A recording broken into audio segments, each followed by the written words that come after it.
Sport, and it's just about to get started on the Mark Goldbridge show. I'm going to start off with Arsenal. Arsenal coming from 1-0 down against Fulham. Maximum points, 12 from 12. Are they serious contenders for something? I don't dare say the league, but certainly top four. And then Liverpool, I thought they were going to take Manchester United's record. 9. Bournemouth hit for 9-0 at Anfield. It could have been 10. It could have been 10. And Salah didn't even score. And then you've got Manchester City. I feel for Crystal Palace, especially Anderson at the back. What a performance. They're 2-0 up at the Etihad and they lose 4-2. And then Leicester City, the sack race. Is it Lampard? Is it Rodgers? We'll get into that a little bit later. But Leicester, 0-0, 10 men Chelsea. They lose the game 2-1. And of course, my team, the dream team. We've been dreaming for a while. Manchester United, 1-0 winners at Southampton. It was workmanlike, but maybe the circus of Ronaldo is going to take over the show a little bit later on. But first of all, let's talk about Arsenal's win at the Emirates, 2-1. Very, very impressed with Arsenal again. I don't want to talk about, well, hopefully we'll get a few calls about what Arsenal can do, but there will be detractors who say things like they've only played Fulham and Bournemouth and Palace weren't that fit. And I can't, was it Leicester they beat or Southampton at home? They've not really played anybody yet, but that was an Arsenal loss today. That was an Arsenal draw today. Arsenal fans will know what I mean. 1-0 down in the second half. You've had your half-time chat. Fulham score. That turns into a draw at best. But Arsenal are a different beast this season. The Arteta growth. I'm loving it, seeing these Arsenal fans who've seen all or nothing and they've stopped going, Arteta, and they're going, he's a genius. He's a genius. Many people could see this. Many Arsenal fans could see this. He's building something there. And I feel that I don't think Arsenal are going to win the league. I don't think Arsenal fans think they're going to win the league, but they could win the Europa League and they could well comfortably get into the top four. And I think for Arsenal, that's what it's all about. But very impressed with Odegaard again. Their defence is looking really, really strong. And I think it's the consistency of Arsenal. It's the work, not even the workmanlike approach of Arsenal. They didn't panic today. I think that's what it is. They went 1-0 down at the Emirates. I think in the crowd, they'd be thinking, oh, here we go. This is it. We've won our first 3. This is it. And no, they were patient. And can I just give a big shout out to Aaron Ramsdale at the end? That save at the end when Fulham could have equalised. Those are the sort of saves that turn draws into wins. So I was very, very impressed with Arsenal today. And I think they've got Aston Villa midweek, and then they're coming to the mighty Old Trafford to play Manchester United, where we normally get a result against them. So let's see what happens with that. That might be Arsenal's first loss. We'll have to wait and see. Anyway, talking about Manchester United, we've got our first phone call of the evening, and it's Ozzy. He's ready to chat. What do you want to say, Ozzy?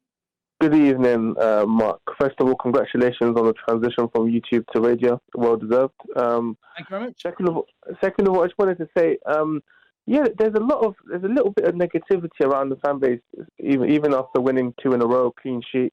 Obviously the performance wasn't the best thing in the world, but I feel like the 3 points are the most important thing. We need to build momentum. I think Ten Hag tactically has been brilliant.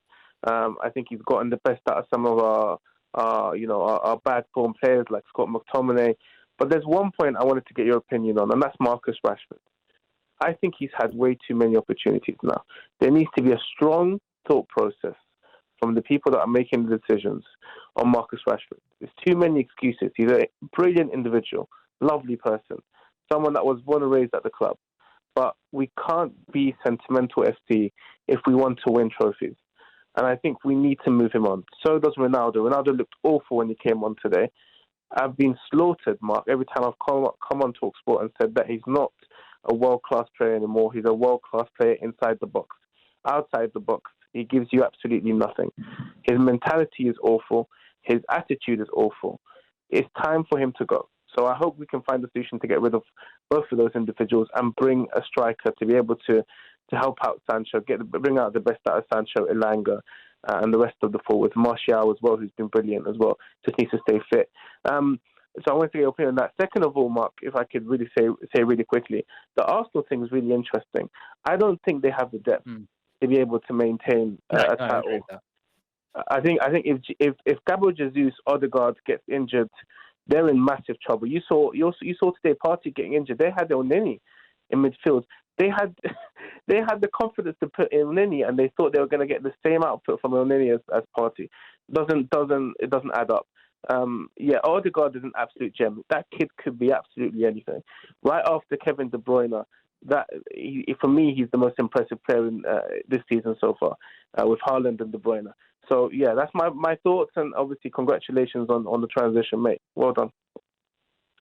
Big up, Ozzy. Thank you very much for calling in. Really good call and some good points. Arsenal fans, Ozzy thinks you haven't got the strength in depth. Let's wait and see. Get some calls in about that. Going back to what you asked about Manchester United, I do want to... I'll come back to that Rashford thing in a bit, but the Cristiano Ronaldo thing, I want to hit this head on. If you've got any opinions on this, you don't need to be a United fan. I think this comes down to what many Man United fans are feeling at the moment. The way this club has been run by the Glazers, but also John Murtagh and Richard Arnold as the CEO. It's a farce. We're heading into the last 5 days of the transfer window, and we're playing Anthony Elanga off the wing. Rashford's playing up front. We'll talk a bit about Rashford in a bit, but Cristiano Ronaldo, for me, has become a little bit of a... You know these tours that, like the Rolling Stones. They're not the Rolling Stones anymore. They're doing these concerts, but they're not the Rolling Stones anymore. They're not prime Rolling Stones. Cristiano Ronaldo's, before the Liverpool game, he's hugging Gary Neville and snubbing Jamie Carragher. And then today he's squirting water at Rio Ferdinand. And they're the viral moments of Cristiano Ronaldo. I want to see Cristiano Ronaldo scoring goals. He was our player of the year last year, and he got 18 Premier League goals in the worst United Premier League side I've ever seen. And his highlight clips over the last week have been snubbing Jamie Carragher on the touchline and squirting water at Rio Ferdinand. It's becoming a circus. It's embarrassing. It's embarrassing that we are not utilising our best player, because he is still our best player.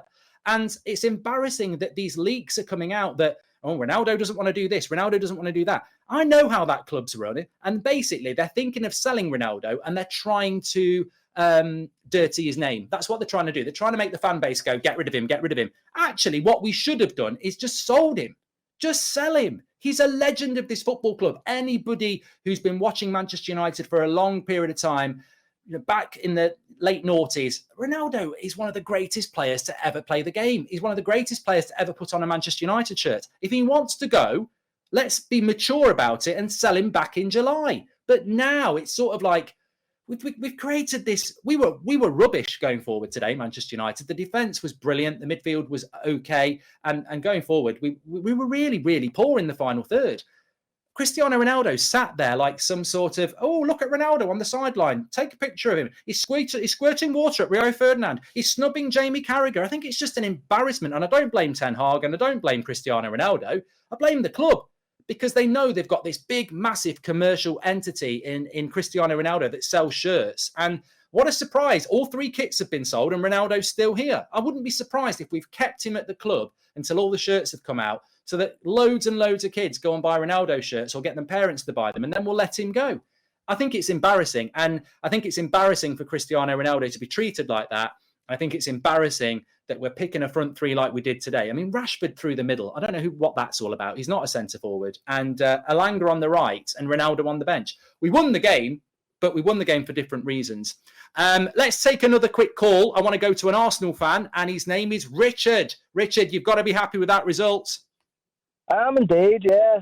I was saying it was that as a result a couple of seasons ago, we would have dropped points there easily. Whenever Fulham scored, that's a game 2 or 3 seasons ago, our heads would have dropped, and we ended up getting beat maybe 2-0 or 3-0 or something like that. But Arteta seems to know what he's doing, and not much panicking going on there, so it's nice to see. Yeah. I tell you what, Richard, maximum points, 12 from 12. I'm going to throw this question in because you are an Arsenal fan. I've spoken to a few Arsenal fans about this. What's a good season for you? You've got Villa on Wednesday. I think you'll win that. Are you really thinking about top 4 and winning the Europa League, or do you think you can go beyond that and maybe do what Leicester did a few years ago? I don't think we'll win the league. To be realistic, I don't think we'll win the league. I've heard people say we haven't played anyone yet, but at the end of the day, you can only beat who's in front of you. And Crystal Palace, they've shown this season, they drew with Liverpool, played well today against City for a period of time, so it was a good win the first night of the season. I think a successful season would be obviously top 4, and a Europa League win would be very nice too, but I don't think Chelsea will do as well this season as they have previously, so I think there is an extra space up there in top 4 up for grabs. So top 4 finish and a Europa League win, I think that would be a very good season. Yeah. Well, thanks, Richard. Thanks for being our first Arsenal caller. I think we might get a few tonight. Tanny says Arsenal indestructibles pending. That's on the YouTube live chat. Maybe invincibles. I mean, you can dream. And Ronaldo is not our best player, says Trend. Well, I'd love to know who is. But look, get your calls in. That's what it's all about. We are also going to be talking about many other things. I think there's this talk from coming in on Twitter from Dan. He says, "What's with the media's agenda against Frank Lampard?" I don't know about an agenda, Dan, but the fact that he's taken 2 points from 12, I think he's got, I can't remember if he got Leeds away on Wednesday and then you've got Liverpool at Everton. He could have 2 points for 18. Maybe it's time to go if that happens. Maybe it is time to go. But anyway, this is the Mark Goldbridge Show on talkSPORT with Coral's free-to-play Football Super Series game. Predict match stats on the week's big game and you could win a share of the monthly 25,000 jackpot. 18 plus. BeGambleAware.org.